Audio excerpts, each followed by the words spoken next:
And welcome back to Sports the Nemo Way.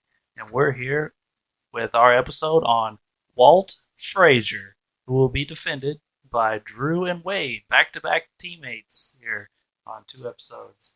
The 6'4", 200-pound point guard who played his career for the New York Knicks and the Cleveland Cavaliers, with career averages of 18, 6, and 6 on 49% shooting from the field.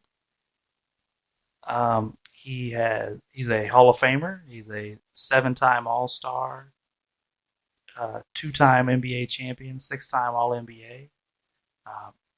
So, Wade, Drew, who wants to go first and start your argument? You can start this one, Wade, since I started the last one. Okay. Well, again, a player at the very bottom of my list. He is actually number 10 on my point guard list. I think 48 on my total list. So, a player that obviously I thought should be on the list, but, I've said numerous times on here, it's easy to argue against players like this. I think there's a handful of guys that you can rotate in and out of the end of the list. But I just thought through, 2 NBA championships, 7 All-Stars, 6 All-NBAs, 7 All-Defensive teams. That's extremely impressive. He played in the 60s and 70s. But unlike most players from that era, he was efficient. He didn't shoot 34% like some other players. He actually shot almost 50%. So I thought that was very impressive. He was an elite rebounder for a point guard. Averaged over 5 a game, I believe, which is pretty impressive. He was an elite defender. And yeah, he had a couple clutch performances to help them win their 2 NBA titles, the Knicks, that is. And I just thought when debating between him and a few other guys from my last point guard spot, I went with him due to those things. I have Walt Frazier at number 8 on my list. I think with him accomplishing 2 titles, I think what really stood out to me was the 7 all-defensive teams. You don't see that very often besides the very few people in the NBA. I think Wade touched on it earlier. He played in the 60s and 70s, so you can go after that. But I think he did a little bit more than some of the other point guards. He accomplished a lot of things. He also has no MVPs, but I'm really happy with his all-defensive selection. Most point guards don't have 7. Just a quick question for you guys. Yeah. I know the 2 titles. Was he the MVP of either title? I do not believe so. No, it was Willis Reed got both of them. yeah, Willis Reed. Willis got both of them. Yeah. I thought Willis got one of them. I couldn't remember whether he got the other one. Okay. Yeah. Thank you. Yep. All right. Well, is that the end of your all's opening statement? Yeah, I'm done. All right. Well, I guess I'll just kick it back over to Ray. See what Ray's thoughts are here on Mr. Frazier. Actually, I didn't have any research on him at all. I thought it was a whole different week, and I'm very unprepared. But I was watching some game footage, and I must be like a total dunce because I didn't realize he was a point guard. He was shooting like maybe a small forward or power forward does. He took it to like corner or elbow jumpers, and it really kind of threw me off. So I guess I'm just a big idiot. But he got a pretty good shot. I'm pretty impressed. And the 7 All-Stars is good. The 7 all defense really blow me away. Like Drew said, nobody really gets that. Like only a select few really gets that prestige on that one. And all rookie, and what he got a MVP of the league too. No, he didn't. It was an All-Star game MVP. The All-Star game. Okay. Yeah. But I mean, he looks pretty impressive. I don't have anything bad to say about him at all. So I mean, good job putting that on your list. All right, thank you. Well, Uncle Doug, what do you got to say? Okay, well, one of the reasons I asked about the championship MVP, 70s final, the famous Willis Reed hobble Mm-hmm. I mean, most people, at least from my age, have seen that. Saw Willis hobble out there. Truthfully, in that Game 7, Willis, that was about all he did. Yeah. He played. He put up a couple of shots. He was the inspiration for the team. But I'll help you guys out a little here. Frazier put up 36 that night with like 19 assists. He was like crazy good. Yeah. Talk I about really showing up. thought he was MVP of that series. I think I saw it when I was researching this. It was like 36, 17, 8, and 5 steals. It was like some Oh. ridiculous night. Yeah, I mean, just he was. Yeah. So that's why I asked that. So yeah. So I've watched Frazier play. He is good. But he was on some really good teams too. The Knicks had some really good players: Willis Reed, Dave DeBusschere, Bill Bradley, Earl the Pearl Monroe. They ran some pretty good guys through there. A whole bunch of Hall of Famers. Yes, they were some good teams. Jerry Lucas. Yeah. So I looked up. You know me, I kind of like to look at the numbers. Peaked out at like 23 points, 7 rebounds, and had a season with 8 assists. But for his career, his total points were like 133. His average points ranked 93rd. As far as rebounds, neither total or average makes the top 250. For assists, his assists were 66 all time. And then his average for assists is like 57. So he's really not hitting up there really high on any of that stuff. So I was kind of comparing him. My bottom 2 guys are Bob Cousy and Russell Westbrook. And when I got to comparing all the numbers, those 2 just came out a little higher for me.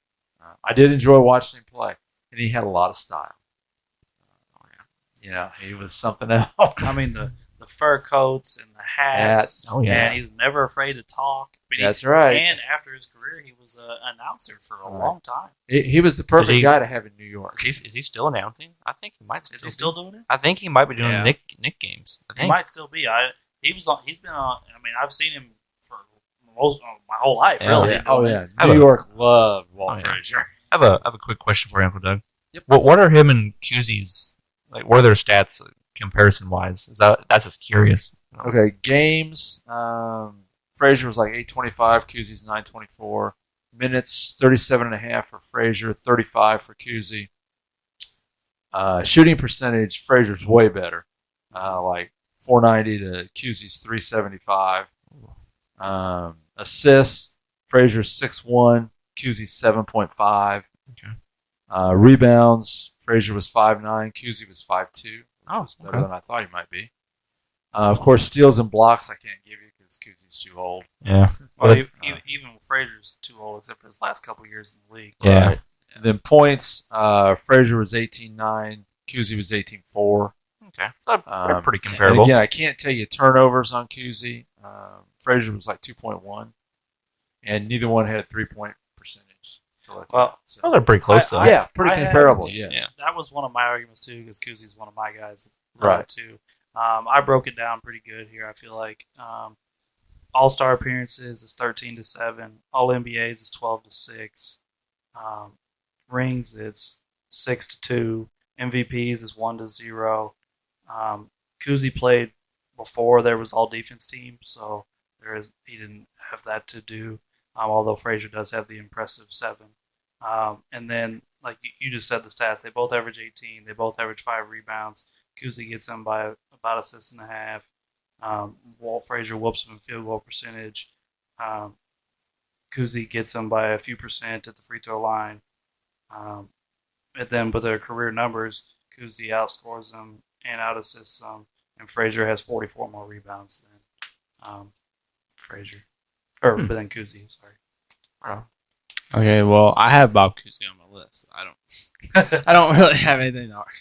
I was just curious. I didn't know how comparable they were. Sure, and really, they're pretty close. It kind of both comes right there. down to, like Alex was saying, a few of the extra things. Right, you know. their statistics are super similar. They are. But then the hardware, when you compare hardware, it's not even close. Oh, yeah. He Cousy was on the doubles and triples them and everything. Yeah. So, Cousey's on the most dominant team ever. yeah. Right. Yeah. So. And they both played with a lot of Hall of Famers. That's They true. both played with a lot of Yeah. really good players. Does that wrap yours up, Uncle? Yep, that pretty much covers me. All right. Well, I got my stuff over here. I have one big question about Walt Frazier, which boils down to two smaller topics for me. And my big question is, could Walt Frazier play in other eras of basketball? And my two subcategories of that was Frazier, a 6'4", 200-pound post player who played with a shooting guard in Earl Monroe, who was even smaller. So essentially, if he would be the two guard when somebody was guarding him. So could he play against other guards of size and strength of other eras and length? And just his offense was based on shooting 12 to 18 foot turnaround jumpers. The second thing is Frazier is playing his career, putting up consistent numbers, very consistent numbers, playing. And then the merger happens, and his career nosedives. Just it's kind of unnerving to see how it happened. Which maybe the two things don't have anything to do with each other. It just, like I said in the past episode, it's very coincidental, if not. But I believe the thing that the merger brought was quick athletic guards, like John Lucas, Norm Nixon, Gus Williams, Kevin Porter, Johnny Davis, and Tiny Nate Archibald came into the NBA around that same time. And Frazier faded quickly with no injury, and was completely out of the league at 34 years old. On my point guard list, I had Bob Cousy, like we've already covered, so I'm not going to go back over that. But my other guy is Gary Payton, which I mentioned off air is a similar player to Frazier. They're both considered one of the greatest defensive guards of all time, and both physical, imposing point guards. So I just went over their careers a little bit to look at what I was looking at when I made my decision. With Peyton, sorry, I'm really having problems here. My printer really messed up my sheet, and I'm having problems reading it. Peyton clipped Frazier in All-Star appearances 9-7, and in All-NBAs 9-6. He has two more All-Defenses, 9-7. Frazier has the 2 rings to Peyton's 1 ring, and Peyton has a Defensive Player of the Year award, although Frazier played before the Defensive Player of the Year award was given out. So that's their hardware matchup. And then statistically, Frazier is 18-16 on the points per game, and 5-3 on the rebounds per game. They both average 6 assists a game for their career. Frazier wins the field goal percentage 49-46, but that's purely because of the 3-point line, because Peyton shoots over 50% from 2-point range for his career. So because he shot he shot from 3, it lowered his field goal percentage slightly. As far as totals go, Peyton wins in a landslide in points and assists and beats him by about 400 rebounds. The biggest difference in their career, really, is that Frazier plays on a team full of Hall of Famers and Gary Payton didn't. So that was my big comparison there outside of Cousy. Well, I had Gary Payton on my list as well. So the one thing with Gary Payton's title is he was sitting on the bench.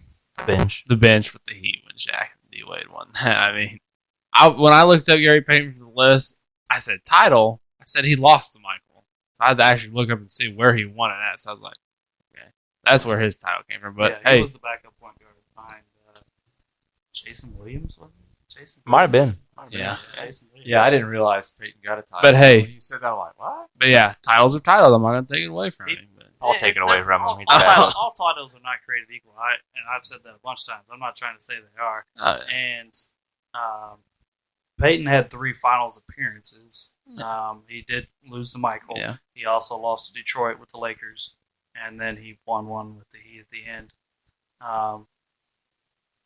Yeah. So But I just want to point that out. I have Gary Payton on my list, so nothing against him. Yeah, truthfully, I thought he retired after the failed Lakers thing with he and Karl Malone. Yeah. Oh, he that played was 2 more years ridiculous. after that. Oh, I yeah, it didn't was know in that. 2005 that when they won.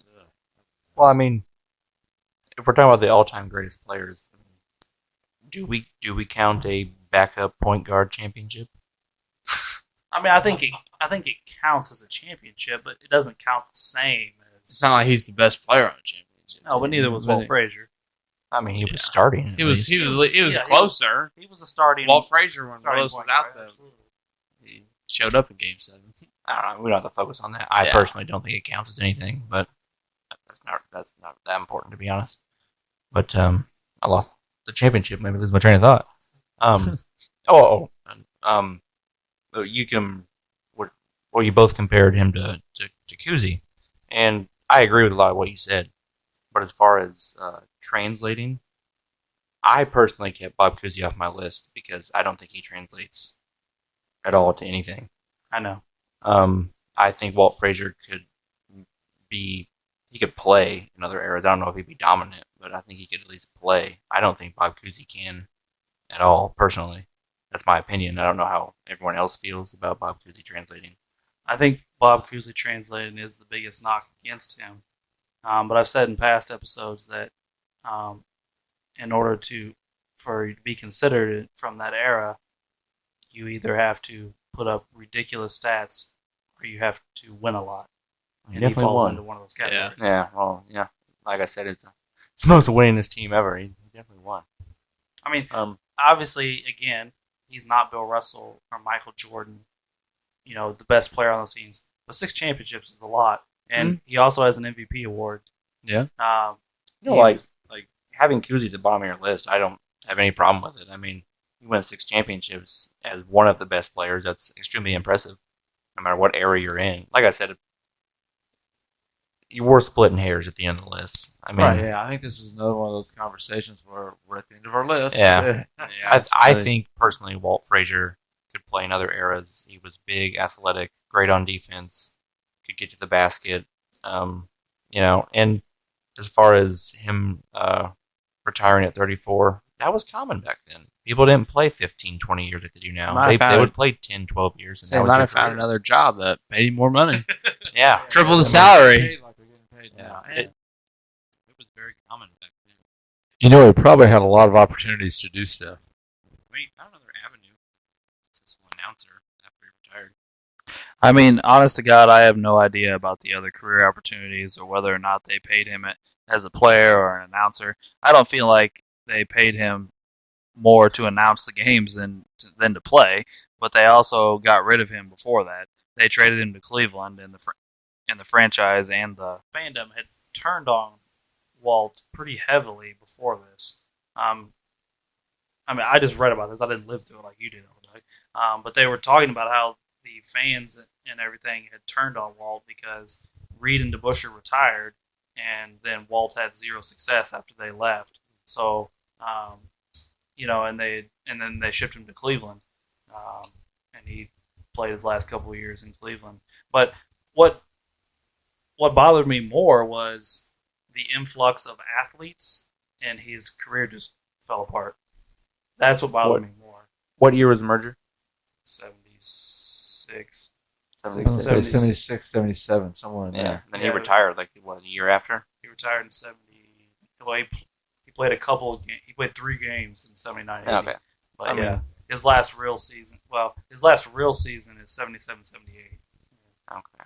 Yeah. So the merger happened. He's near the end of his career, and the merger probably hurts him on top of it. The merger happened when he was 30 years old. 30.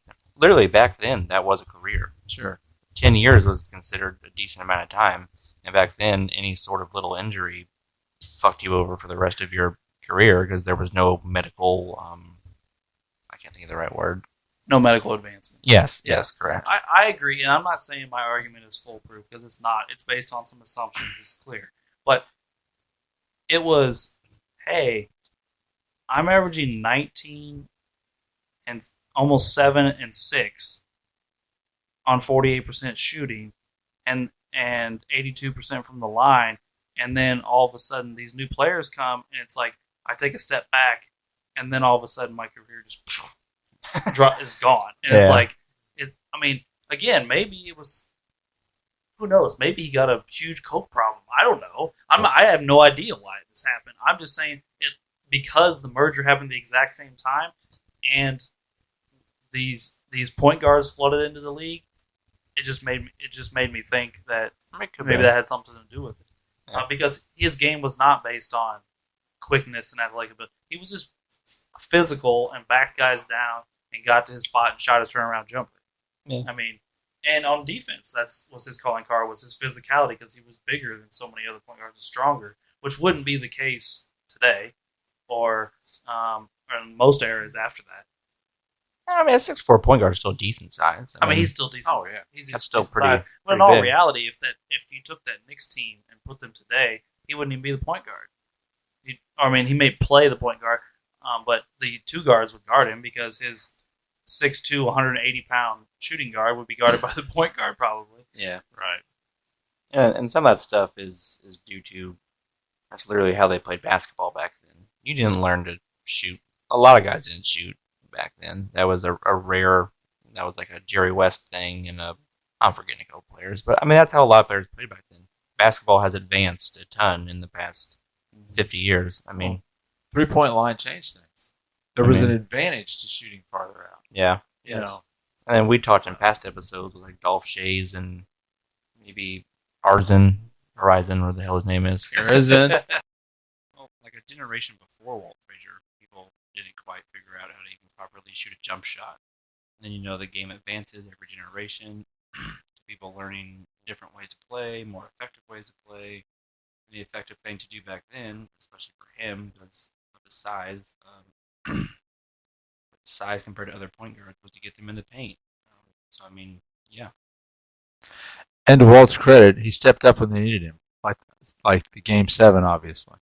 Reed was out. He stepped up and played. I honestly thought he had a Finals MVP before I looked I at it. did too. I thought he won one. Why I asked. Maybe I did. Just like I said, I'm pretty sure he had a really good NBA Finals that I read about or saw in a video on YouTube where he tore it up. But I guess they gave it to Willis Reed anyway. Willis has both. Yeah. Well, the thing with, again, Frazier and the franchise and them kind of turning on him, without Reed and DeBusschere, again, if you don't replace those guys, and in New York, you start losing, Especially New York. Yeah. they're going to crucify you.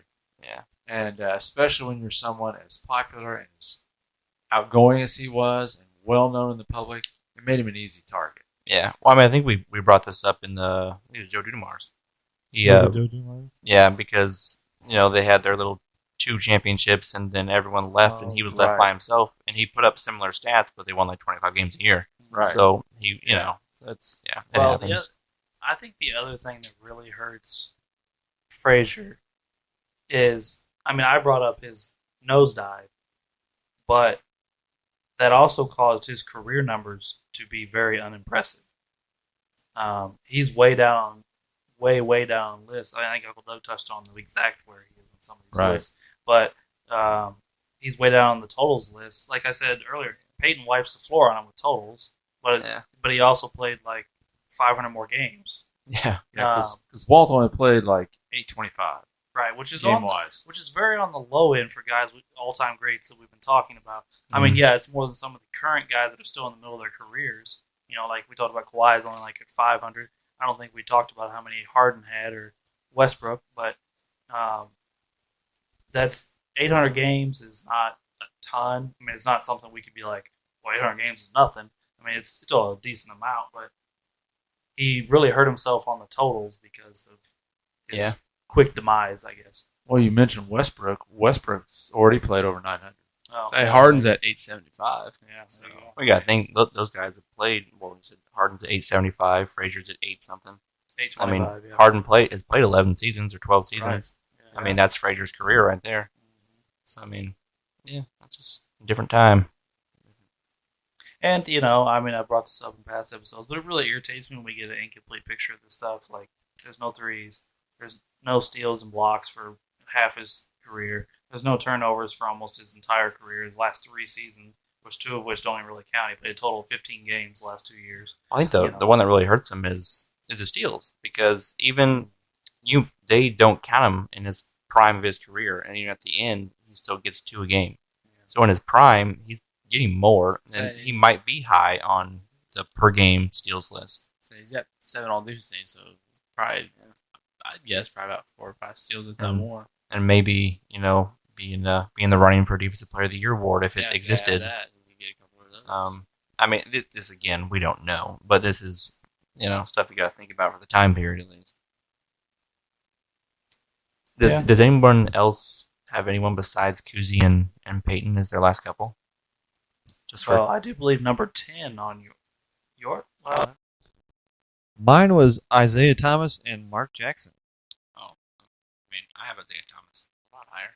I think we all have Isaiah Thomas on our list. It's just where at, but he's higher on the rest of ours. And my last 2 were Westbrook and Kuzi. My last 2 were Gary Payton and Steve Nash. Oh, Nashy Boo. You really have him that low? I have my opinion on old Nash.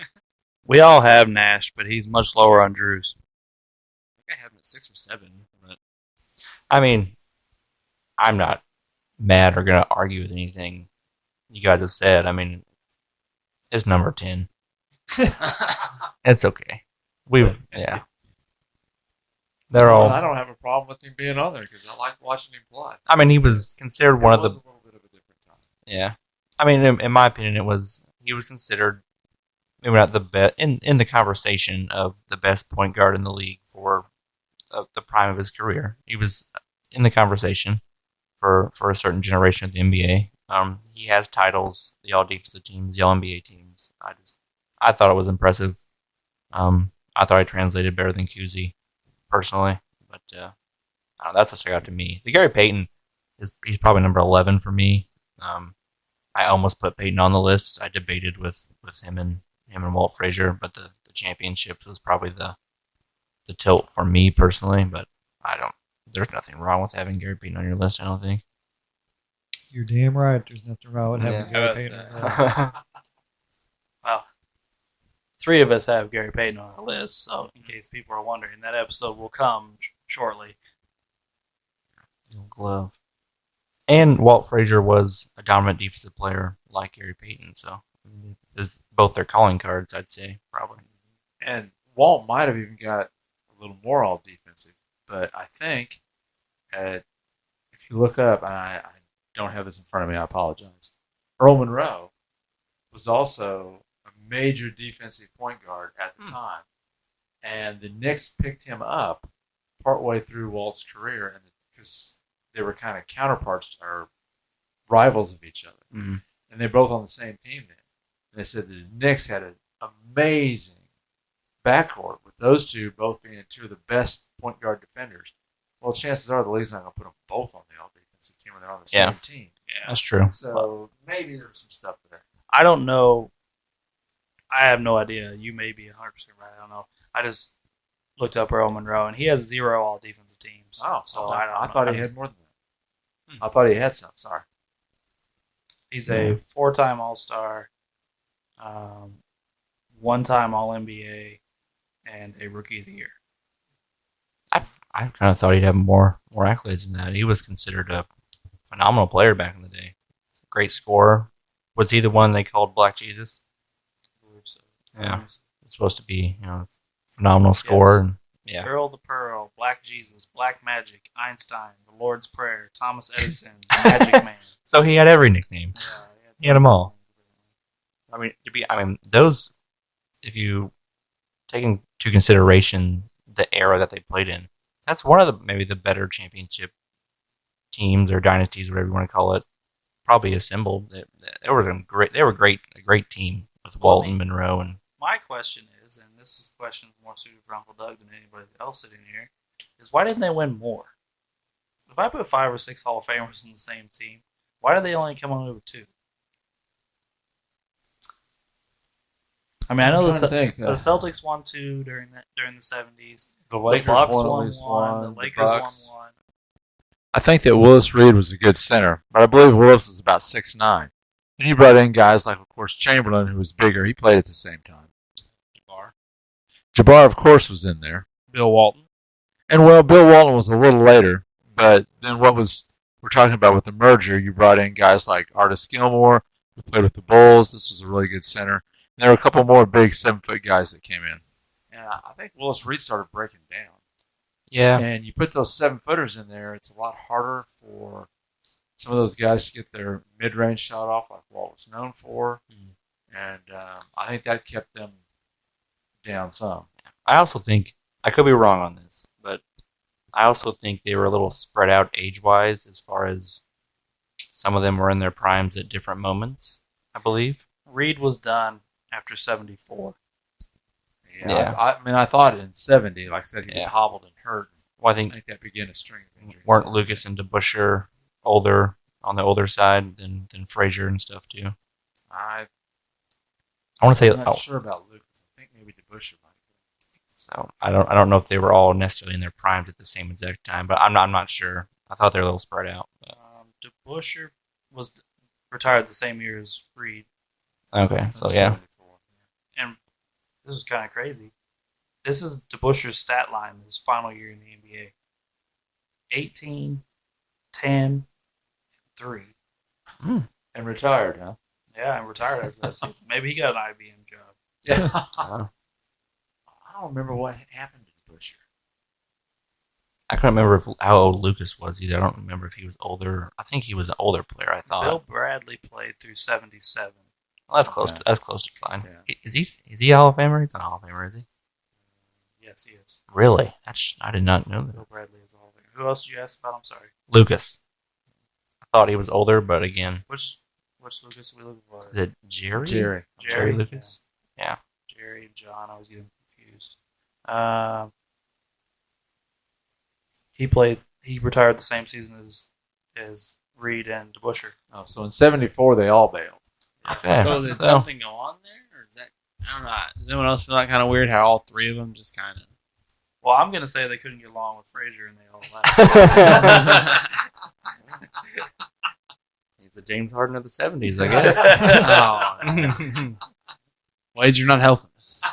That conversation's over. It's But fine. I will say this: Reed and Lucas, they were definitely on the downside of their career when they retired. I mean, Lucas was his last season was averaged 6 points, 5 rebounds, and they had Reed at 11.6 rebounds in his last year. Right. So their primes weren't quite matched up at the same time. As I don't know about a couple of other guys like Monroe and. Monroe played longer than Frazier. Okay, so Yeah. they're about the same then. But, yeah. Well, all right. But that's a lot of Hall of Famers, man. It is. It really is. Like we just went and looked up more Hall of Famers than there is starting spots on this team. But the teams that also won in that era were, Jabbar and Oscar. Those the Celtics. At the end of the Lakers with Chamberlain's career. Chamberlain, West, all those guys. So those are some of the other. Even though they might have had another Hall of Famer or two, the players we're listing are like the elite of the elite on our list. Like Chamberlain, Jabbar, Oscar, Jerry West, all top 2, 3, maybe 4. You know who else is on our list who won a championship during this time? Rick Barry. Oh, yeah. There you go. Yeah. The Warriors. Yeah, and he didn't have near the talent the other teams did. No. And we'll be discussing very soon. Doesn't he come up in the next few episodes? I believe he is 2 episodes from now. I think we have McHale and then Barry. I think that's our next 2 episodes. Transition to the 3. Yeah, McHale is our first 3-person. Oh, all right. Then Barry. So Mikhail and Barry, the next 2 episodes. So this is our last 2-person defense. I'm going to go into 3-person defense on the next Sweet. episode. Oh, I'm looking forward to McGill. Oh, I am too. I'm waiting for Uncle Doug. I've waited so I am. No way. I'm waiting for that side of the room. No, wait. I got something good. Okay. All right, with a little splatter of Drew. Me and Raider's gonna watch. Oh, yeah. So it's got to be, it just falls on me again, huh? I just want to watch you and Uncle Doug battle it out. I got mine. There's very strong feelings on both sides there. I got my 2 cents put in Okay. that. I'll throw something at Drew for you to battle him. I have a What? 2-page opening statement. Do you really? Yeah. Oh, shit. Never mind. Ray man. might steal the This is show. gonna be good. Wade just gonna sit in the corner. I'm little just tease for the upcoming episodes here, guys. Stay tuned, everyone. well. To be completely honest, I don't think we're really arguing too much about Walt Frazier. No, not really. We seem fairly content on Walt. Honestly, it's not like I dislike like Ray said earlier. I don't have negative things to say about him. It's not like I was trying to beat him up or say. It's not like he's clearly a Hall of Famer. He deserves to be in the Hall. Right. He was a really good point guard for a decade or whatever, and he has some very redeemable qualities. His defense, and to shoot 49% from the field, being primarily a jump shooter, is impressive. In that era, like we were just talking about, Kuzi shooting like 36%. Was it Yeah. 30? Yeah. Yeah. That's 13% higher. That's pretty. That was one of the things that stuck out to me. The 49% in that era. That's pretty shocking. Yeah. And not being 7 foot tall. Well, do we want to give our closing statements on Frazier then? Sure. Let's do it. Ray, you got something for us? I think everything's really been said. Great career. Can he translate the other errors? Maybe, as a bench player. But I mean, for the era that he played in, he was, really great, phenomenal.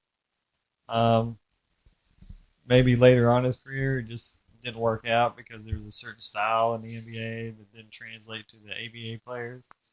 But I mean, you can't deny what he put up before all the merger and stuff happened. I mean, Walt Frazier. What else can you say? There you go. I liked Walt. He was in consideration by the 2 bottom guys. Just had some extra stuff to push him over the top. But again, I think this is just one of those discussions where we're talking about guys at the bottom of our list. Guys that we like, guys that were good players. Somebody just values one little thing more than somebody else. Yeah. I don't remember exactly where Frazier came in on my point guard list. I don't think he was 11, but I think he was shortly thereafter, 12 or 13, somewhere in there. He was in definite consideration. I mean, I am a guy that values titles, so his 2 titles do stand out to me. But like I said earlier, one of my guys that I have that Wade didn't have, or I guess Drew does have, had 6 titles. So, I mean, that was a big thing there. And like I said earlier, Peyton and Frazier are similar players. I just gave Peyton the slight edge. I don't knock either one of them for having Frazier. I think he is an all-time great. He just fell slightly outside my top 50. I mean, we don't have to repeat everything we've all been saying, but pretty much in comparison to Kuzi and Peyton, we're pretty much seeing almost everyone compared them to. Including me. I chose him over Kuzi due to I don't think Kuzi translates at all in any other era. I think Frazier could at least play in some other eras. And then with Gary Payton, the titles. He got 2 titles. I don't count Gary Payton's backup title. And that's pretty much what my comparison is as far as those 2, and that's why I gave him the nod for number 10. Walt made my list. His 7 all defense, I thought that was very impressive. Most people. Remember that next week. Oh, Lord. Don't even. I got something else for you. I'm not saying it because I can't ruin it. I've been waiting. But anyway, back to my thing. Now I forgot what I was going to say. Gosh dang it. Sorry, Drew. Yeah. Totally drawing a blank now, huh? I really Oh, do okay. apologize. I remember now. I think, like Wade said, I think he could play in other eras. Not dominate, but I think he could do it. Translate to other eras. With his 49% shooting, maybe probably go down a little bit, but I think he could translate. Like, he could be like Frank Ntilikina or something. Don't know who that is, but I think a little bit better than old Frank. He's a backup point guard for the Knicks who's a defensive guy. I mean, yeah, and he could. Sure, go for it. I just went with the Knicks because it's the same franchise. But yeah, I think we're good. All right. Well, I guess that leads us to the trivia section of the episode. All right. Who has it? Who I has the got question it. ready? I All right, got let's it. go, Drew. It's a 2-part question. boy. I get both parts. Well, if it's I have to come up with multiple draft scenarios, I quit. It's nothing about the draft. Oh, okay. Who has the most all-defense selections and how many? So who has the most all-time all-defensive selections? Yeah. And then how many? Wow, I do not know. This is going to be another guess because I don't know the answer for sure. All right, I got to guess. Do we have to get both right to get a point? Yes, sir. Crap. All right. All right, I got to guess. Me too. Y'all ready? Yep. All right. I got Rodman with 9. I got Matumbo with 9. I said Elijah won with 15. Okay. I said Jabbar with 15. Well, you got the 15 part right, but it's Tim Duncan. Oh. Did not know that. And Kobe's second with 12. Wow. I would not have guessed. I mean, he was a good defender in his prime, but I wouldn't have guessed him with that many. I could see it, though. He was a good defender his entire career. Yeah, I mean, he was. Even at the end, when he wasn't scoring that much, he was still a really good Yeah. shot blocker and stuff. That's why I was I still. didn't, but I'm not going to lie, Tim Duncan didn't even cross my mind. I thought Jabbar and Elijah won. That's who came to my mind. I went straight to Rodman. Honestly, I was like, this got to be Rodman. You know? Yeah. But anyway, so no points there. Anybody else got a question ready? Yep, I do. Let's go, Ray. All right. Which team did Wilt Chamberlain play on before his time with the Philadelphia Warriors in the 58-59 season? So is this an NBA team or no? Well, you have to tell me that. Is it the Warriors? Well, Uncle Doug knows it. God damn it. Yeah, as soon as you win, you can't see what I'm doing, but it's me writing down as soon as Ray gets done with the question. No, I think I know it. Okay. Okay, my question was to know if we were trying to name an NBA team, but I think I know what the answer is. Okay. Does everyone else have theirs? All right, let's go. Oh, wait. Go ahead and turn it Okay. in now. I'm ready. The Globetrotters. Globetrotters. Okay, I didn't put the. Yeah, I didn't put They were there but for a year between Kansas Right, and yep. the pros, yeah. Globetrotters is the correct answer.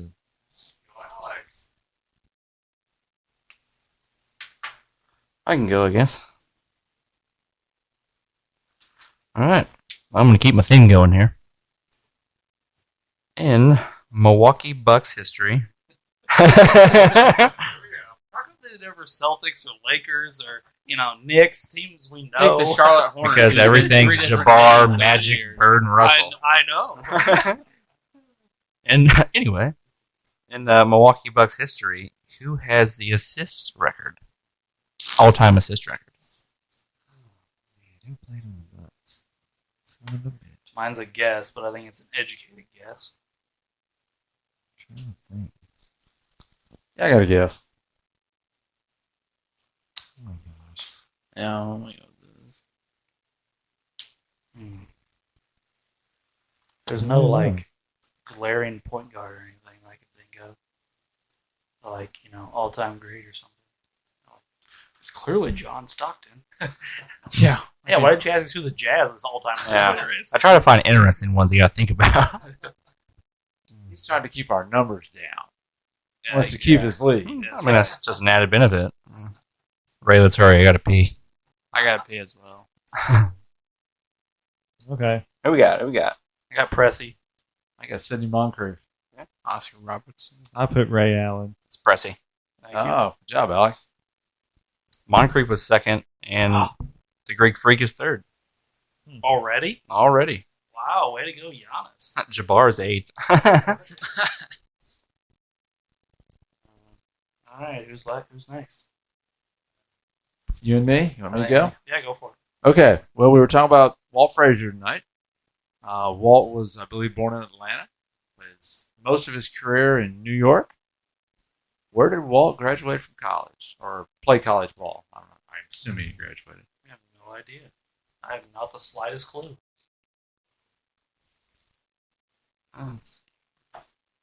So I have to guess one of the 4,000 colleges across the United States. Culver Stockton College. All right. We would have heard about that. Yeah. You're right. It's John Wood. Let's see. I was thinking QU myself. Great day to be a Hawk. All right. Can't read what I wrote, but I can tell you. All right, I got my guess. 1 second.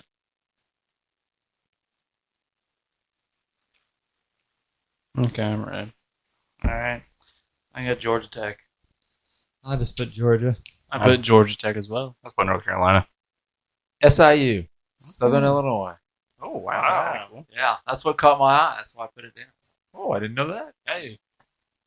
All right, well, Oh. that's a good question. All right, well, I guess that leaves it to me. Who is currently leading the NBA in steals per game Currently in steals? this season? Obviously, not career or anything.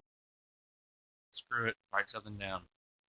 Not a lot of flashing pins after this question. No.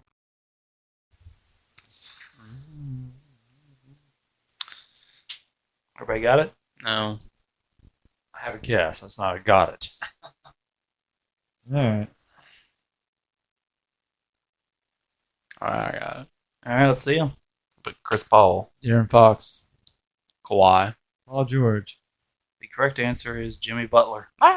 Ooh. Jimmy. With 2.1, not a ridiculously high steals per game average. I mean, not that it's bad, but I just mean. Well, I mean, they don't play defense anymore, so I mean, it's not going to be high. All right, well, that wraps up our trivia section. And the scores are now as follows: Ray with 13, Alex with 23, Drew and Doug both with 26, and Wade with 30. Doug got one closer to Wade, but the lead is still the same overall. I cut into Drew and Doug's lead over me a little bit, and that'll wrap it up this week.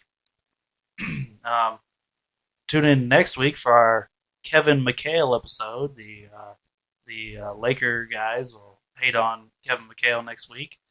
And thanks for listening to Sports the Nemo Way.